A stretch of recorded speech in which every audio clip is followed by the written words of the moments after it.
भूतों के कारण रूप है, ब्रह्म योनि समस्त भूतों के कारण रूप है, जो आवरण एवं विक्षेप रूप अविद्या अंधकार से पर है। ये शब्द भी है, ध्यात्वा मुनिगत भूत योनिम समस्त साक्षी तमसा परस्तात्, तमस माने अंधकार, अज्ञान, उससे पर है। उन्हें मुनिजन सजातीय प्रत्यय प्रवाह पूर्वक ध्यान से प्राप्त करते हैं। ध्यात्वा मुनि एवं ध्यात्वा मुनिर गच्छति, मुनि लोग उसकी शरण में ध्यान के द्वारा जाते हैं। अब देखो, पुरुष के माध्यम के बिना प्रकृति अपना वैविध्य व्यक्त नहीं कर सकती, और प्रकृति की सहायता के बगैर पुरुष अपनी अभिव्यक्ति नहीं कर सकता। परमात्मा अभिव्यक्त हुआ है प्रकृति का सहारा लेकर। ये शरीर प्रकृति है, पूरा संसार प्रकृति है, समझ लो। प्रकृति निर्माण नहीं करती, पुरुष भी निर्माण नहीं करता, लेकिन पुरुष को अभिव्यक्त होने के लिए प्रकृति का माध्यम चाहिए, और प्रकृति को अपनी विविधता दिखाने के लिए पुरुष की सहायता चाहिए, वरना प्रकृति तो जड़ है, अपने आप को कैसे अभिव्यक्त करेगी। इसलिए अर्धनारीश्वर, हर एक चीज अर्धनारीश्वर है, हर एक वस्तु, व्यक्ति नहीं, हर एक वस्तु अर्धनारीश्वर है।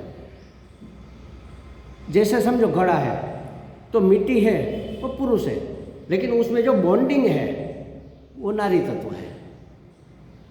आसक्ति, प्रेम, खिंचाव वो नारी तत्व में होता है ना, बॉन्डिंग है, उसको नारी तत्व कह लो। तो हर एक वस्तु अर्धनारीश्वर है। तो इस रूप से परमात्मा हमारे सामने अभिव्यक्त हुआ है। तो पुरुष के बिना प्रकृति अपना वैविध्य व्यक्त नहीं कर सकती, क्योंकि वो जड़ है। वास्तव में सृष्टि पुरुष प्रकृति की क्रीड़ा मात्र है। पुरुष और प्रकृति जैसे कि खेल खेल रहे हैं, बस उसकी क्रीड़ा मात्र है।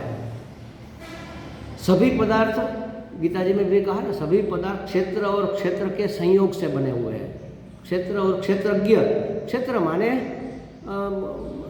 प्रकृति और क्षेत्रज्ञ माने पुरुष, क्षेत्र माने स्त्री, क्षेत्रज्ञ माने पुरुष।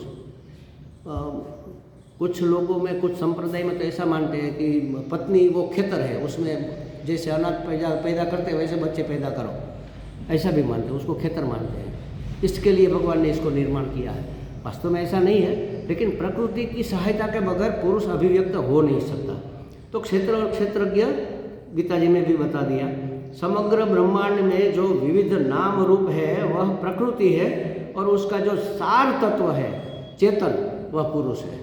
नाम रूप रूपे प्रकृति, अस्ति भाति प्रिय नाम रूप इति अंश पंचकम, ऐसा जो कहा उसमें नाम रूप माने प्रकृति, और अस्ति भाति प्रिय माने सत चित आनंद वह पुरुष तत्व है। पुरुष तत्व के बगैर नाम रूप कहाँ से आएंगे? अस्ति भाति निकाल दो, होनापन निकल गया ना, है ही नहीं तो फिर नाम क्या करेंगे, क्या रूप होगा उसका? अस्ति माने होना ही मिट गया। भाति माने दिखना, अनुभव में आना, अनुभव में नहीं आ रहा है ही नहीं। जैसे सशस्त्रृंग, खरगोश के सिंह, तो कैसे मानेंगे? अभिव्यक्ति तो उसकी हो नहीं सकती ना।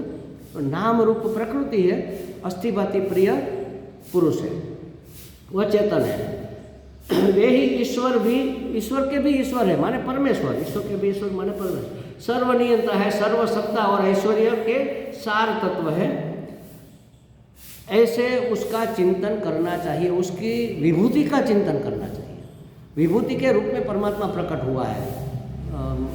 गीता जी में 11वें अध्याय में विभूति वर्णन, 11वें 13वें, हाँ 10 में, हाँ उसमें इतना लंबा वर्णन दिया है। मुख्य विभूति बता दी गई है। विनोबा भावे ने ऐसा कहा कि ये विभूति वर्णन है ना, वास्तव में जब बच्चा पढ़ने बैठता है ना, हमारी बात है, आजकल के बच्चों की बात नहीं है। हम जब पढ़ने बैठे तो स्लेट पाटी थी, उसमें एक बहुत बड़ा एक लिख कर दिया था कि अब इसको घूंटो, इसको घूंट कर बड़ा मोटा कर दो, मतलब हाथ उसका बैठ जाए ऐसे, एक करने में, 2 करने में। फिर एक पाटी के 4 टुकड़े ऐसे चौकड़ी लगाकर 1 2 3 4, अब इसको घूंटो, ये पूरा ठीक हो गया। फिर एक पूरा 1 से 10 लिखेंगे, ये लिखो पूरी पार्टी में, सिर्फ एक ही लाइन, 1 2 3 4 5 6 7 8 9 10, फिर 100, मतलब पहले हाथी जैसा भी इतना बड़ा, फिर हाथ बैठ गया मोती के दाने जैसा, इतना सुंदर सुंदर सुंदर अक्षर निकलेगा। तो उसी तरह मोटे मोटे अक्षर जैसे पहले सीखने होते हैं, तब छोटे छोटे मोती के दाने जैसे अक्षर हम बना सकते हैं। उसी तरह पिप्पल में भगवान देखो, सागर में भगवान देखो, हिमालय में भगवान देखो, जो पवित्र है गंगा जी उसमें भगवान देखो। इसके बगैर सीधा हमें गटर में भगवान नहीं दिखेंगे, गंगा जी में दिखेंगे, पिपल में दिखेगा, बबुल में नहीं दिखेगा। तो उसके मुख्य मुख्य जो अभिव्यक्ति के माध्यम पवित्र हमें लगता है, प्रसन्न करने वाले, वरद लगते हैं, वरदान देने वाले, उसको देखो पहले, उसमें भगवान है, उसका अनुभव करो। माँ में भगवान दिखेगा, पड़ोसन में नहीं दिखेगा। माता पिता में भगवान दिखेगा, भाई में थोड़ा बहुत दिखेगा, प्रिय जो है अपना पत्नी या पति उसमें भगवान दिखेंगे, अगर अन्य जगह नहीं दिखेंगे। इसलिए तो हमारे कहा जब शादी होती है तो कहते हैं लक्ष्मी नारायणाय, लक्ष्मी नारायण वराय, ऐसा कहते हैं। लक्ष्मी जी को नारायण वरण करते हैं, वो नारायणी है, ये नारायण है। ये देखना, जिंदगी भर देखना, इसके लिए ये बोला जाता है। नर में नारायण देखना, नारी में नारायणी देखना, ये विभूति है भगवान की। अस्थिभाति प्रिय तो हर जगह है, जड़ में भी है अस्थिभाति प्रिय, लेकिन यहाँ हमें नहीं दिखेगा। जड़ में दिखेगा जो बहुत पवित्र है, जैसे हिमालय, वो तो पहाड़ है, वो तो जड़ है, जड़ ही माना जाएगा। पिपल, उसको जड़ कह नहीं सकते, सजीव तो है वो, लेकिन हलन चलन नहीं कर सकता, स्थिर है। तो उस जगह भगवान को देखना। तो कहते हैं कि भगवान के नाम ये जो बताए गए, उसका अर्थ का अनुसंधान उसकी विभूति के माध्यम से करना, ये सगुण साकार का ध्यान हो गया। तो इस तरह से सगुण साकार का ध्यान होता है। देखो, दो नेत्र से हमें नाम रूप दिखते हैं, तीसरा नेत्र अगर हमारा खुल जाए तो अस्थिभाति प्रिय दिखे। और भगवान के गुण क्या है? सत्य चित्त, गुण कह लो, स्वरूप लक्षण कह लो, सत्य चित्त आनंद। तो दो नेत्रों से हमें सत्य चित्त दिखता है, आनंद नहीं दिखता, क्योंकि वह यहाँ से दिखेगा। तीसरा नेत्र उसके लिए खुलना चाहिए कि जो हो रहा है, जैसे हो रहा है, वो बिल्कुल ठीक हो रहा है, ईश्वर है, तो खुशी है, आनंद है। ये विवेक नेत्र, ज्ञान नेत्र जिसको कहते हैं, जब तक नहीं खुलेगा तब तक सत्य दिखेगा, है, पता चलता है, अस्थि दिखेगा, भांति दिखेगा, सत्य दिखेगा, चित्त दिखेगा, लेकिन आनंद ये विवेक नेत्र से दिखता है। हम कहते हैं कि महाराज जी, ये आप कहते हैं सत्य चित्त, ये तो ठीक है, ये तो समझ में आता है, लेकिन आप कहते हैं हम आनंद स्वरूप है, कदम कदम पर दुख पड़ा हुआ है, कहाँ आनंद स्वरूप है? ये देखने के लिए तीसरा नेत्र खुलना पड़ेगा। जब तीसरा नेत्र खुलेगा, विवेक नेत्र कह लो, ज्ञान नेत्र कह लो, भद्र नेत्र कह लो, तब हमें पता चलेगा। भद्र माने शुभ, वो शुभ ही दिखेगा। जैसे वो गए थे ना विरोचन और इंद्र ब्रह्मा जी के पास ब्रह्म विद्या प्राप्त करने के लिए, तो भगवान ने कहा कितने दिन रहे वहाँ पर, सेवा की, फिर कहा जाओ तुम्हारी दाहिनी आँख में, राइट आई में वो पुरुष देख लो आप। अब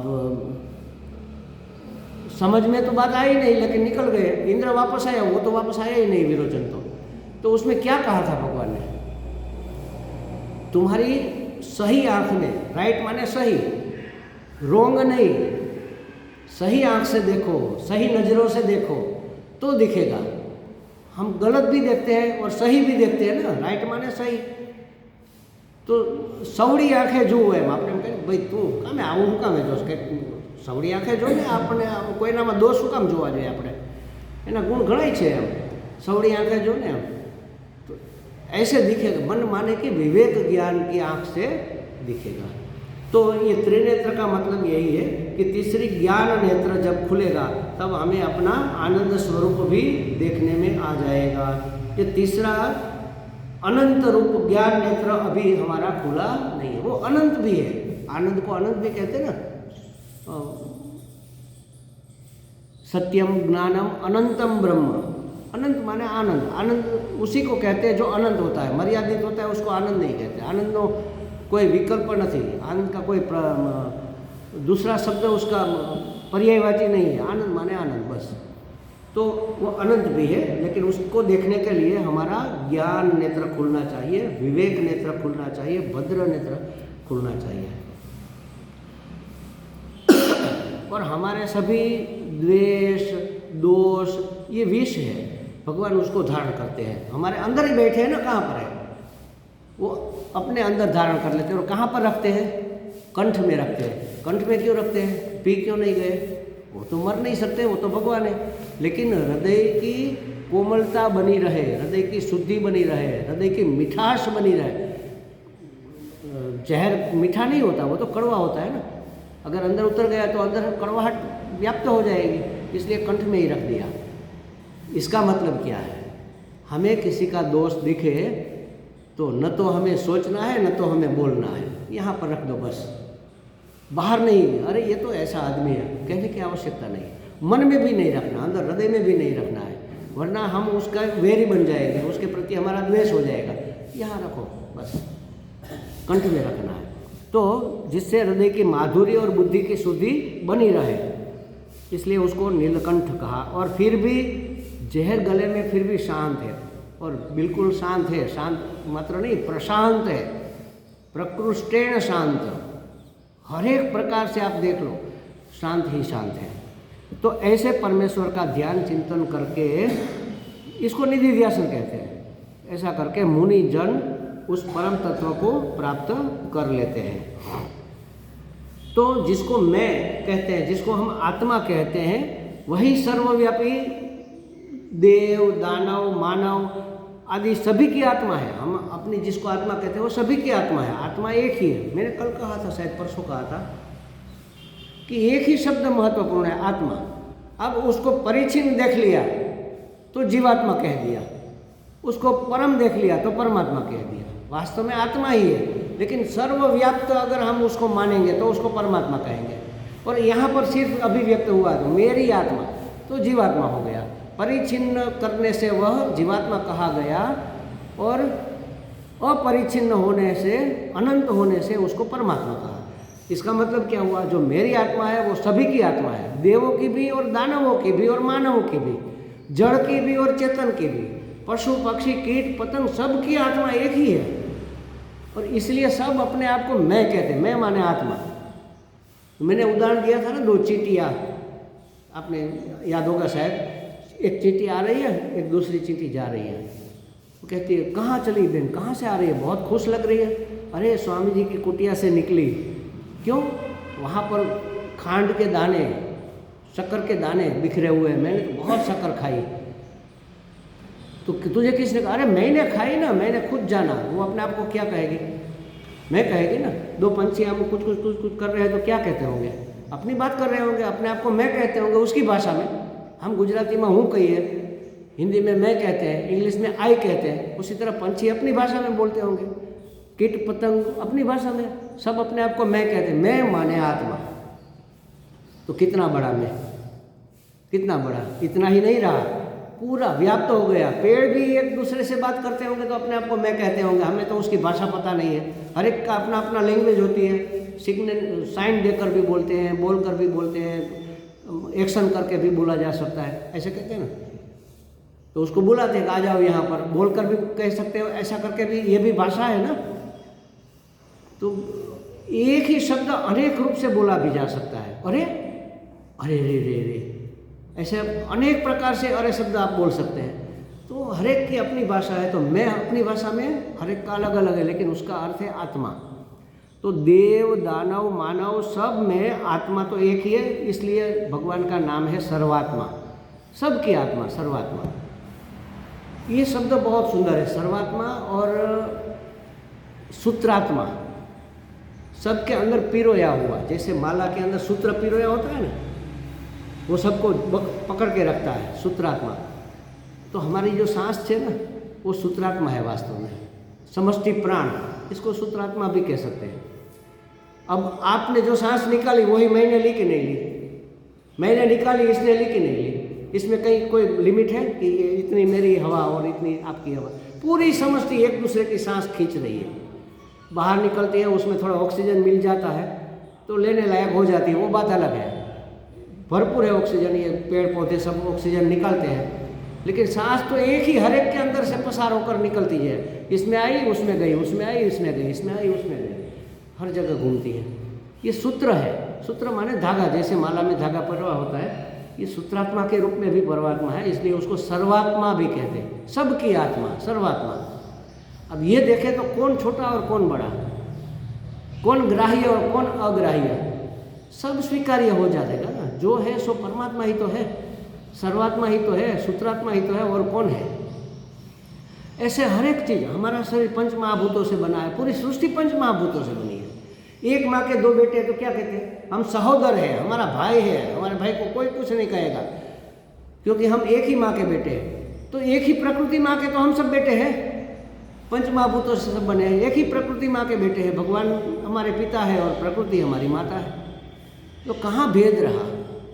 जब तक अभेद नहीं होगा तब तक मन में शांति नहीं होगी, तब तक प्रशांतम ये शब्द लागू नहीं होगा। हम प्रशांत है, वास्तव में प्रशांत है। अशांति जिस कारण से है उसका विश्लेषण करना है हमें, तब हमारा तीसरा नेत्र खुलेगा। उसका विश्लेषण करेंगे, कैसे वो हमसे अलग कैसे है? वो दिख रहा है अलग है, वास्तव में अलग थोड़ी है। इसमें भी पंच महाभूत है, इसमें भी है, उसमें भी आत्मा है, इसमें भी है। एक ही सांस इसमें भी जा रही है, इसमें भी आ रही है। एक जगह आपको ऐसी नहीं दिखेगी जो अलग है, और जो अलग दिखता है वो वास्तव में है ही नहीं। नाम है, कहाँ पर है नाम बताओ? रूप है, कहाँ पर है रूप बताओ आप? दिख रहा है मात्र, बस व्यवहार के लिए। नाम रूप तो मिथ्या है ही नहीं। इस आकार में हमने देखा, ये आकार बदल जाएगा। अब ये सोने की चैन है, अब इसको पिघला कर हमने हार बना दिया, हमने क्या कहते हैं अंगूठी बना दिया। तो सोना है ना, सोना थोड़ी बदलेगा, आकार तो मिथ्या है। व्यवहार के लिए उपयोग में आते हैं, ठीक है। व्यवहार सत्ता के लिए आकार का हम विभाग करना पड़े, ये पुरुष, ये स्त्री, ये पिता, ये पुत्र, आकार के आधार से, नाम के आधार से हम इसका विभाजन करते हैं व्यवहार करने के लिए। वास्तव में कोई भेद नहीं है, किसी के अंदर कोई भेद ही नहीं है। पूरी समष्टि एक रस, बिल्कुल एक रस है। इसलिए आपको पता होगा तद्रूपानंद जी के आश्रम में एक भजन बोला जाता है, चैतन्य सागर घूगवे ओम ओम ओम। ओम की ही तरंग है सब। समुद्र में तरंगें उठती है ना, एक तरंग दूसरी तरंग बहुत बड़ी, एक छोटी, एक बिल्कुल छोटी, तो उसके नाम रूप अलग अलग है। ये बड़ी तरंग, ये छोटी तरंग, ये बड़ा मोजा है, ये छोटा, इसके अंदर बहुत मछलियाँ है, इसके अंदर शंखला है, इसके अंदर कंकड़ है, इसके अंदर कुछ नहीं है, लेकिन है तो जल ही ना।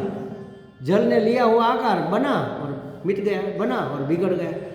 हम सब चैतन्य की तरंगे हैं, बस उठी मिट गई। हमें लगा रहे महाराज हम तो 80 साल जिए, तब तक रही हमारी तरंग। वो हमारे हिसाब से 80 साल, ब्रह्मा जी का तो ऐसे पलक झपकते हो जाएगा, बस उठी और मिट गई, समझो। जायस्व मृयस्व, जायस्व मृयस्व, जन्मा और मरा, जन्मा और मरा। उसके हिसाब से तो कोई भेद नहीं है, सब एक ही समुद्र की तरंगे हैं। सब पूरा का पूरा, मनुष्य मात्र नहीं, प्राणी मात्र, वस्तु मात्र, तमाम जड़ चेतन सब, चर अचर सब एक ही समुद्र की सब तरंगे हैं। तो वो नियंता है, परमात्मा जैसा चाहे वैसा खेले, वही खेल खेल रहा है। तो कहते हैं कि विद्या दशा में सर्वात्मा कार्य कारण ब्रह्म कहलाता है। वे ही उमा सहित शिव है, वे ही त्रिलोकीपति इंद्र है, वे ही विनाश करने वाले क्या कहते हैं वो रुद्र है, उसी का नाम अक्षर है। क्योंकि वास्तव में मिटता नहीं, तरंग मिट गई तो पानी थोड़ा मिट गया, समुद्र थोड़ा मिट गया, वो तो समा गई समुद्र में, फिर से उठेगी दूसरा रूप लेकर। हम मर गए, किसी दूसरी माँ के कोख से पैदा हो जाएंगे, जन्मना मरना चक्र तो चलता ही रहेगा। तो तीनों लोक के पति, इसको इंद्र कहते हैं, भगवान का नाम भी इंद्र है, तो इंद्र भी उसको कहते हैं, अक्षर भी उसी को कहते हैं, स्वराट है। अब ये तीन शब्द चलो अगले उसमें देखेंगे। ब्रह्मा जब परम तत्व रजोगुण के साथ तादात्म्य कर लेता है तब उसको ब्रह्मा जी कहते हैं। उसी चैतन्य का नाम ब्रह्मा रजोगुण के साथ तादात्म्य करके सर्जन का कार्य करता है, उसी का नाम ब्रह्मा है। उसी को हिरण्यगर्भ कहो, समष्टि सूचक शरीरोपहित चैतन्य कह लो, उसको ब्रह्म नाम से कहा जाता है। शिव, उसकी तो हमने अब तक चर्चा की, जो हमेशा कल्याणकारी है, जो ज्ञान के प्रदाता है, त्रिनेत्र है। इंद्र, इंद्रो माया भी पुरुरीयते, ऐसा एक सूत्र है। तो भगवान ही इंद्र रूप में, अलग अलग रूप में, और ये भी है वो क्या कहते हैं वज्र लेकर खड़ा है, उसके शासन में सूर्य चंद्र वायु यम सब चलते हैं, ये भी इंद्र है। अक्षर माने जो परिवर्तन नहीं प्राप्त परिवर्तन को प्राप्त नहीं होता, जिसका परिवर्तन नहीं होता, वह अक्षर है। परम माने सर्वोत्कृष्ट, सब उसी के अंदर आ जाते हैं, उसको कहेंगे परम। एक एक शब्द देख रहे हैं। अब स्वराट देखना है, इसलिए मैंने ये आगे का लिया। स्वराट माने स्वप्रकाश, और समष्टि में जो अभिव्यक्त हो रहा है उसको कहेंगे विराट। स्वराट स्वयं प्रकाश, सब जो बना हुआ है वह विराट, और मन बुद्धि के द्वारा जो व्यक्त हो रहा है वह सम्राट। सम्राट कहते हैं राजा, वो मन बुद्धि से सबका कंट्रोल करता है। ये तीनों शब्द वैसे तो एक समान जैसे है, स्वराट, सम्राट और विराट। विशुद्ध अवस्था में उसको स्वराट कहते हैं, स्वराट। इसमें स्वराट शब्द आया हुआ है ना, तो भगवान जब विशुद्ध अवस्था में होते हैं तब उसको स्वराट कहते हैं। वो सत्यचित आनंद स्वरूप होते हैं। और विष्णु व्यापकत्वात् विष्णु, हर जगह जो व्याप्त है उसका नाम विष्णु है। और शंख चक्र गदाधारी भी है, वो भी विष्णु है। नाम रूप सगुण साकार भी विष्णु है, निर्गुण निराकार भी विष्णु है। तो प्राण की तो बात हमने की, वो तो प्राण सूत्रात्मा है, प्राण रूप में परमात्मा ही है। जब प्राण निकल जाता है तो कहते हैं कि ये मर गया, प्राण निकल गया, माने उसमें से जो चैतन्य था वो अभिव्यक्त होना बंद हो गया, तो प्राण ही परमात्मा है। इसलिए प्राणोपासना बहुत उत्कृष्ट मानी जाती है। बहुत सारी उपासनाएं हैं, उसमें प्राणोपासना बहुत उत्कृष्ट मानी जाती है, प्राण की उपासना। और काल माने सबको जो वश में रखता है उसका नाम है काल। वश में कर लेता है, अंत भी करता है, उत्पत्ति भी करता है, तो काल रूप भी वही परमात्मा है। अग्नि माने एक अग्नि के रूप में अग्नि तो है, ज्वाला के रूप में अग्नि तो है, लेकिन अग्नि का एक अर्थ है तेज। तेज माने ज्ञान, तो ज्ञान स्वरूप भी तो परमात्मा ही है। हमारे शरीर में भी जठराग्नि के रूप में रहा हुआ है, सबका पाचन करता है। और पूरी सृष्टि में भी वैश्वानर के रूप में रहा हुआ है, सबको ओहिया कर जाता है, सबको खा जाता है, माने सबको अपने में समा लेता है, उसी का नाम अग्नि है। अग्नि देखो वो मूल तत्व तक ले जाती है। जैसे समझो कि यह लकड़ी है और ये प्लास्टिक की बाल्टी टूटी हुई है और कोई तीसरी चीज़ है, कोई अलग से बनी हुई, सबको अग्नि में डालो, क्या होगा? सार निकल आएगा, भस्म सार है। इसलिए हम लोग भस्म लगाते हैं, क्योंकि ये सार है। ये शरीर भी अंत में भस्म ही होगा। पूरी सृष्टि कोई भी चीज़ देख लो अंत में भस्म हो जाएगी, तो भस्म सार तत्व है। तो अग्नि सार को प्राप्त कराती है, इसलिए वह परमात्मा का रूप मानी जाती है। और चंद्रमा, चंद्रमा अगर चंद्रमा ना हो ना तो हमारे अनाज में, हमारे खाने पीने की वस्तु में कोई रस ही न रहे, स्वाद ही न रहे। वो रस भरता है, उसमें रस स्वरूप है चंद्रमा। शीतलता भी प्रदान करता है और रस भी प्रदान करता है। आम में जो आम रस होता है वो चंद्रमा के कारण होता है। एप्पल में जो एप्पल का जूस, उसका रस जो होता है वो चंद्रमा के कारण होता है। सब में वो रस भरता है। गेहूं में जो स्वाद है चंद्रमा के कारण है। अगर चंद्रमा ही नहीं होगा तो गेहूं तो बनेंगे, लेकिन लकड़ी के बने हैं ऐसे लगेंगे, सूखे सूखे, उसमें कोई स्वाद नहीं रहेगा। इवन हर एक तत्व में स्वाद भरता है, रस भरता है, उसको पुष्ट करता है, इसलिए उसका नाम चंद्रमा है। इसलिए तो हम शरद पूर्णिमा के दिन वो करते हैं ना, दूध पौवा, उसमें चंद्र की किरणें सब आ जाए और फिर उसको हम ग्रहण करते हैं। तो क्या रस रूप है और अनंत रस उसमें से प्रकट होता रहता है। सर्व जगत को वह पुष्टि और तुष्टि प्रदान करता है, इस रूप में वह परमात्मा है। इस प्रकार एक ही परमात्मा शीतल चंद्रमा भी है और दाहक अग्नि भी है। देखो विरुद्ध धर्म वाले दोनों हैं। एक ही परमात्मा शीतल चंद्रमा भी है और दाह करने वाली अग्नि भी है, पचाने वाली। सर्जक भी है माने रक्षक भी है और संहारक भी है। रुद्र भी है और ब्रह्मा भी है, सर्जक भी है और संहारक भी है और पालन करने वाला भी है। सब एक साथ में परमात्मा विद्यमान है।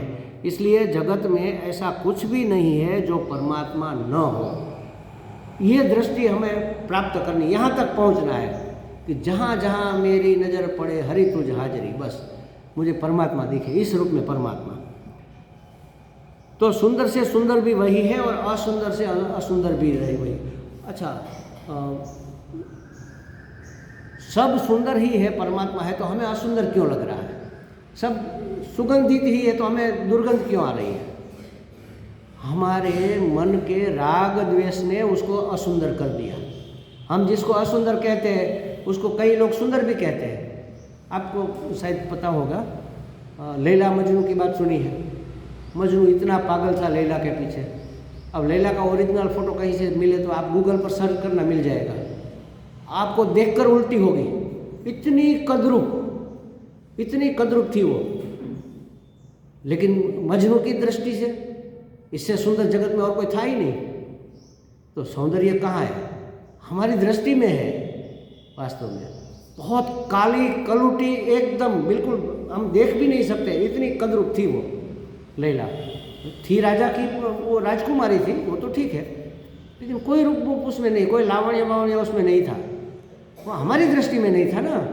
मजनू की दृष्टि से देखो आप, वो काले मोटे मोटे नाक वाले, बड़े बड़े होठ वाले और घुंघराले बाल वाले, वो जो आदिवासी होते हैं, निग्रो, हमें कहाँ उसमें सौंदर्य दिखता है।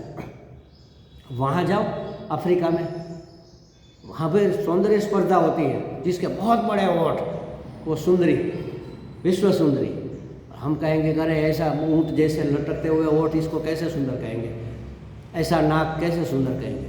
तो अपनी अपनी दृष्टि, अपने राग द्वेष के कारण इस सृष्टि में हमने दुर्गंध, असुंदरता, अप्रियता डाल रखी है। राग द्वेष निकल गया तो जो है बिल्कुल ठीक है, बस ठीक है। सुंदर असुंदर कुछ नहीं है, बस ठीक है।